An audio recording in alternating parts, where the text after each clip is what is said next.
جی بہت بہت شکریہ سلمان. کوئٹہ کی صورتحال بتا رہے تھے جہاں پر دھرنے کے والی جگہ پہ مزید لوگ پہنچ رہے ہیں اور اب سے چند گھنٹے پہلے جو یہ تاثر تھا کہ شاید دھرنا ختم ہونے والا ہے مزید گھمبیر ہو گیا ہے اور بنیادی مطالبہ ہے کہ کوئٹہ سانحے کے ملزمان کو گرفتار کیا جائے, ان کے خلاف ایکشن لیا جائے. حکومت نے کہا کہ یہ ایکشن ہو گیا ہے. کل رات جو ٹارگیٹڈ آپریشن ہوا تھا اس میں کہا گیا ہے کہ وہ لوگ جو اس واقعے کے ذمہ دار تھے ان کو گرفتار بھی کیا گیا ہے اور ان میں سے 4 دہشت گردوں کو ہلاک بھی کیا گیا ہے. کوئٹہ میں کیونکہ دھرنا ختم نہیں ہوا ہے اس لیے پاکستان کے تمام بڑے شہروں میں جس وقت آپ یہ پروگرام دیکھ رہے ہیں دھرنا جاری ہے. کراچی میں بھی یہ دھرنا ہے. کراچی کے وسط میں نمائش چورنگی پر قائد اعظم کے مزار کے ساتھ ایک بہت بڑا دھرنا پچھلے 2 دن سے جاری ہے اور اس وقت بھی جاری ہے. تازہ ترین صورتحال لیتے ہیں نمائش چورنگی کراچی سے. ہمارے ساتھ موجود ہیں سلیمان سعادت. جی سلیمان, کیا پوزیشن ہے اس وقت؟ یہ دھرنے والے تو لگتا تھا کہ اب گھر جانے والے ہیں اب سے تھوڑی دیر پہلے, لیکن ایسے کوئی آثار آپ کو لگتا ہے کہ یہ لوگ گھر جائیں گے؟ اور ان لوگوں کا کہنا کیا ہے؟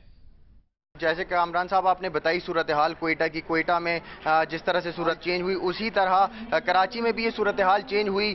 9 بجے سے قبل یہ بتایا گیا کہ کراچی بھر میں جو ہونے والے دھرنے جو کہ 27 سے زائد مقامات پر دیے جا رہے ہیں وہ ختم ہو جائیں گے. لیکن اس کے بعد یہ صورتحال دیکھنے میں چونکہ یہاں کے لوگ بھی کوئٹہ کے مظاہرین کے ساتھ جو ہے وہ رابطے میں ہیں, تو ان کا کہنا تھا کہ جب تک وہ کوئٹہ سے اپنا احتجاج اپنا دھرنا ختم نہیں کرتے وہ بھی کراچی میں دھرنا ختم نہیں کریں گے.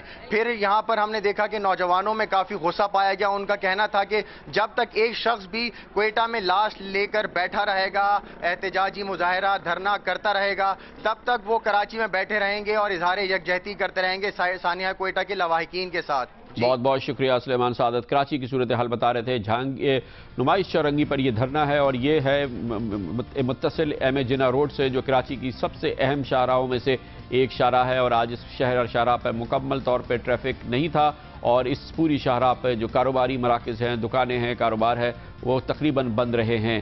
لاہور میں بھی یہی صورتحال رہی ہے مختلف مقامات پر اور اس وقت بھی لاہور میں مال روڈ پر گورنر ہاؤس کے سامنے دھرنا جاری ہے. اور ایک نئی صورتحال پیدا ہوئی لاہور ایئرپورٹ پر جہاں پر مظاہرین پہنچے اور وہاں پہ تشدد بھی دیکھنے میں آیا ہے. لاہور کی تازہ ترین صورتحال کے لیے جاتے ہیں لاہور ایئرپورٹ جہاں پر ہمارے ساتھ موجود ہیں زاہد شیروانی ہمارے کورسپونڈنٹ. زاہد, کیا صورتحال وہاں پہ قابو میں آ چکی ہے اور اس سے پہلے کیا واقعہ ہوا تھا یہاں پہ؟ 2 دن سے یہاں پر لاہور میں مختلف جگہوں پہ دھرنے دیے گئے تھے جس میں میٹرو بس سروس کے روٹ پر بھی دھرنا دیا گیا تھا, گورنر ہاؤس کے باہر بھی دھرنا دیا گیا تھا, اسی طرح ٹھوکر نیاز بیگ پر بھی دھرنا دیا گیا تھا کہ جو کہ لاہور کی مین انٹرنس ہے اور یہیں سے موٹر وے بھی اس کا ایگزٹ ہے. اسی طرح جی ٹی روڈ پہ دھرنا دیا گیا تھا. لیکن یہ پہلی دفعہ ایسا ہوا ہے کہ لاہور میں علامہ اقبال انٹرنیشنل ایئرپورٹ پر دھرنا دیا گیا اور ایئرپورٹ کے جو داخلی اور خارجی راستے ہیں ان پر دھرنا دیا گیا ہے. نہ تو کسی کو ایئرپورٹ کے اندر جانے دیا جا رہا ہے نہ ہی کسی کو ایئرپورٹ سے باہر آنے دیا جا رہا ہے, جس کی وجہ سے مسافروں کو شدید مشکلات کا سامنا کرنا پڑ رہا ہے. جانے والے مسافروں کا کہنا ہے کہ ان کی باہر کے ممالک کی فلائٹس ہیں, ان کے ویزے کی میعاد ہے, ان کی ٹکٹ بڑی مشکل سے بک ہوئی ہے, ہمیں جانے دیا جائے. اور اسی بات پر یہاں پر مظاہرین کے ساتھ مسافروں کا جھگڑا ہوا, ہاتھا پائی ہوئی. مظاہرین نے لاٹھیوں, لاتوں اور گھونسوں کا یہاں پر استعمال کیا گیا. پولیس کی بھاری نفری یہاں پر موجود تھی جو فوری طور پر اس موقع پر پہنچی اور اب صورتحال یہ ہے کہ مظاہرین کو اور مسافروں کو دور دور ہٹا دیا گیا ہے اور سینٹر میں پولیس یہاں پر موجود ہے. بہت شکریہ. لاہور ایئرپورٹ مکمل طور پہ بند ہے اور وہاں پہ فلائٹس بھی تعطل کا شکار ہیں اور دوسری جانب ایئرپورٹ کے اندر مسافر پھنسے ہوئے ہیں اور وہ مسافر جنہیں باہر جانا ہے وہ ایئرپورٹ نہیں پہنچ سکتے کیونکہ وہاں پر دھرنا جاری ہے. دھرنے کے مظاہرین کا کہنا یہ ہے کہ کوئٹہ سانحے کے ملزمان کو گرفتار کیا جائے, کوئٹہ کو پاک فوج کے حوالے کیا جائے. اس سلسلے میں آج بہت اہم اجلاس ہوا ہے ایوان صدر میں. صدر آصف علی زرداری کی صدارت میں وزیر اعظم Raja Pervez Ashraf, chief of army staff general Ashfaq Pervez Kayani اور وفاقی وزیر قانون جناب فاروق اچنائک نے اس اجلاس میں شرکت کی. اور ایک بار پھر اس اجلاس کے دوران پاک فوج کے سربراہ جنرل اشفاق پرویز کیانی نے فوج کی جمہوریت کے ساتھ کمٹمنٹ کا اظہار کیا.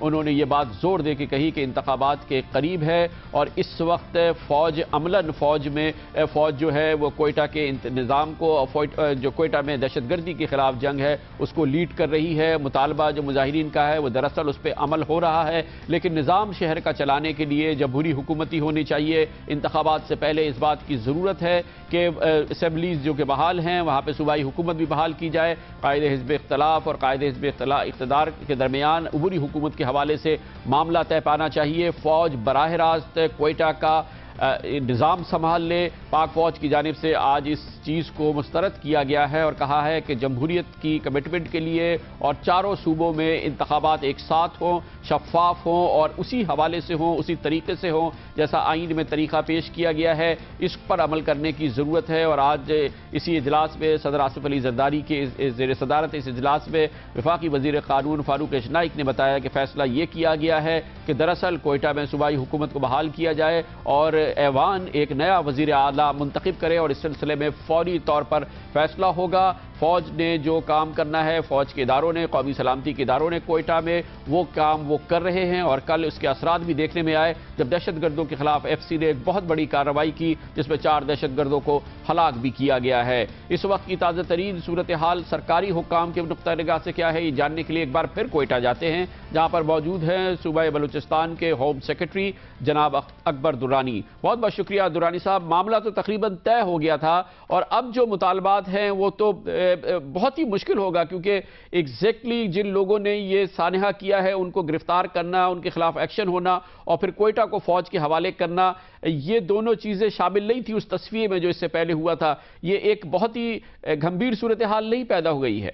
کامران صاحب، یہ ایکچولی دعا خیر ہوئی اور اس میں تمام شیعہ کانفرنس، مجلس وحدت المسلمین اور جو باہر سے جن کی لیڈرشپ تھی سب آئے اور آپ کو پتہ ہے کہ قمر زبان قاہرہ صاحب اپنی ڈیلیگیشن کے ساتھ تھے، گورنر صاحب، سب کو خیر خیر سے دعا ہو گئی اور سب چلے گئے۔ لیکن ظاہر ہے ان میں اندر بھی کچھ کوئی اندر کی کوئی گروپس ہیں، شاید انہوں نے یہ بات کی ہے، لیکن سعادت علی ہزارہ جو کہ ان کے بڑے تصور کیے جاتے ہیں، انہوں نے باقاعدہ طور پہ کہا کہ جی ہم آج رات کو ورنہ کل 10 بجے تک اس کو مکمل کر لیں گے۔ جہاں تک آپ نے بات کی اریسٹ کی، تو دیکھیے کل رات کو جو آپریشن ہوا اس میں 4 ایل جے کے جو ہیں وہ مارے گئے اور 7 جو ہے وہ اریسٹ کیے گئے ہیں۔ اسی طرح 172 لوگ پولیس نے اریسٹ کیے ہیں اور ان کی اسکروٹنی ہو رہی ہے کہ وہ کس کس کیٹیگری کے لوگ ہیں اور اس کو کون سی فرسٹ لائن لیڈرشپ ہے یا سیکنڈ لائن یا مسکرینٹ ہے۔ تو اس یہ جو آج درانی صاحب مذاکرات ہوئے تھے اس میں یہ جو ہزارہ قوم کے رہنما تھے انہوں نے انسسٹ نہیں کیا تھا کہ فوج کے حوالے کیا جائے کوئٹہ میں، اور یہ تو سیٹسفائیڈ واپس گئے تھے، تو کیا بتایا گیا تھا ان کو اس حوالے سے؟ جی، اس حوالے سے پہلے تو جو انہوں نے اپنا چارٹر دیا تھا، جو ڈیمانڈز کی تھی، اس میں تو اس طرح کا کوئی ذکر نہیں تھا۔ ہاں، البتہ ضمناً ایک بات ہوئی تھی فوج کے حوالے سے، تو وہاں پہ جو ایف سی کے کرنل مقبول موجود تھے، انہوں نے کہا جی دیکھیں، میں جو ایف سی کی کمانڈ ہے وہ آرمی کی ہوتی ہے، میری جگہ اگر کوئی دوسرا کرنل آتا ہے تو وہ بھی آرمی کا ہی ہوگا، تو میں خود آرمی کا ہوں، لیکن اس میں کوئی ایسا فرق نہیں ہے۔ تو جو وہاں بیٹھے تھے اپنا مجلس میں جتنے لوگ بیٹھے تھے، کسی نے اس وقت کوئی اعتراض نہیں کیا۔ انہوں نے کہا جی ٹھیک ہے، ایف سی نے جو کام کر رہی ہے، جو ریڈ کر رہی ہے، جس طریقے سے وہ ان کے ٹارگٹس اچیو کر رہی ہے، اس سے سب لوگ مطمئن تھے۔ مگر یہ بتائیے گا درانی صاحب کہ اس بات کی کیا گارنٹی ہے کہ تیسرا ایسا سانحہ نہیں ہو جائے گا؟ جی، اس کی پوری ہمیں جو انتظامی حوالے سے جو آج ڈیسیژن ہوئے کہ اس میں ایک یہ ہے کہ ہاں جو ابھی الیکشن کمیشن آف پاکستان کی طرف سے بین ہے ریکروٹمنٹ میں پولیس اور لیویز کی، تو اس میں ایک آگیا کہ جی جو آپ کی جو ایریا ہے، فرض کریں ہزارہ ٹاؤن ہے یا علمدار روڈ ہے، اس میں وہیں کے جو ینگسٹرز ہیں ان کو بھرتی کیا جائے گا تاکہ وہ ایک انٹرنل سیکیورٹی کا نظام بھی قائم ہو۔ تو وہ اس پہ وہ ایگری کر گئے۔ اور دوسرا یہ تھا کہ ایک آؤٹر لیئر جو ہے اس کی کارڈن کی اور سینٹرل اور انر موسٹ، ان سب میں جو فلٹریشن کا سسٹم ہے، جہاں ایف سی ڈپلوائے ہے اور وہ پولیس ڈپلوائے ہے، کہ کوئی گاڑی، کوئی وہیکل، کوئی ایسا یا کوئی اور کوئی انوویٹو آئیڈیا، دہشت گرد ہے وہ نئے نئے آئیڈیاز پہ ورک کرتے ہیں، اس کو ہم خود سوچیں اور ہم کسی کو بغیر چیکنگ کے نہ اندر جانے دیں، اس پہ بھی سب ایگری ہو گئے۔ تو یہ وہ تمام چیزیں ہیں کہ جس پہ، اور سب سے بڑی بات تھی وہ ٹارگیٹڈ آپریشن کی، وہ آلریڈی شروع ہے اور ایک اندازے کے مطابق ابھی تک تقریباً ایک ماہ میں کوئی 56 سے زیادہ ایف سی نے ٹارگیٹڈ آپریشن کیے۔